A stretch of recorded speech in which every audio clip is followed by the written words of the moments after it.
Tanks are armored vehicles used by the military or the most widely used during war because they are bulletproof. Today's tanks are increasingly sophisticated. Many new technologies are applied to tanks such as weapon systems and other military technologies. Tanks also have tremendous destructive power when used in war, in addition to having strong protection against bullets or bombs.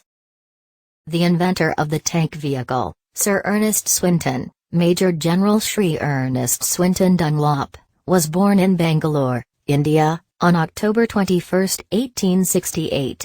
Swinton was a British Army officer and inventor of the tank.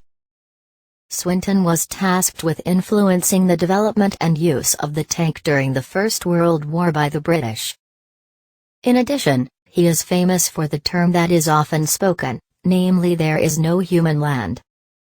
The invention of armored vehicles or tanks began when he got the idea to make a tank on October 19, 1914, while driving his car in France. Previously, he received a letter from one of his friends named Hugh Marriott. He is an engineer living in South Africa.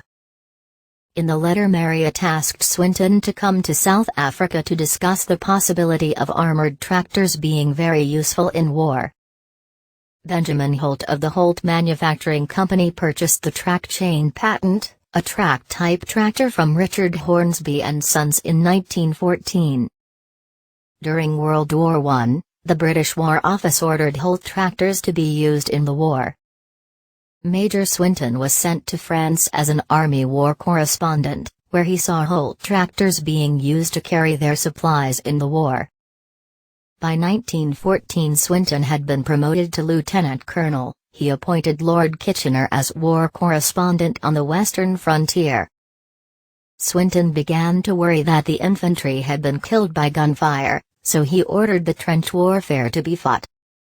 When he saw the Holt tractor, he had the idea to build a tank. So he immediately wrote a memo explaining the advantages of the tank. The memo was addressed to Maurice Tipu, Secretary of the War Council based in London.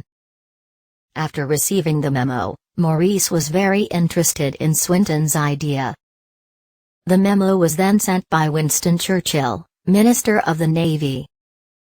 Churchill and Lloyd supported the idea and formed the Landships Committee to design and build a test model of the tank vehicle. The Navy was mobilized to issue squadrons of armored cars to protect naval airfields in Belgium. To conduct trials of the tank vehicle, which emerged as a development of the armored car. After the test was successful, the prototype tank was produced immediately, complete with weapons for war. This prototype tank vehicle began to be used in the war in September 1916. In 1918, Swinton retired and served as controller of the Civil Aviation Information Department at the Ministry of Air until 1921. In 1922, he served as director of the Citroën Company. In 1925, he returned to Swinton Academia and became professor of military history at Oxford University. In 1934, he became Colonel Commander of the Royal Tank Corps.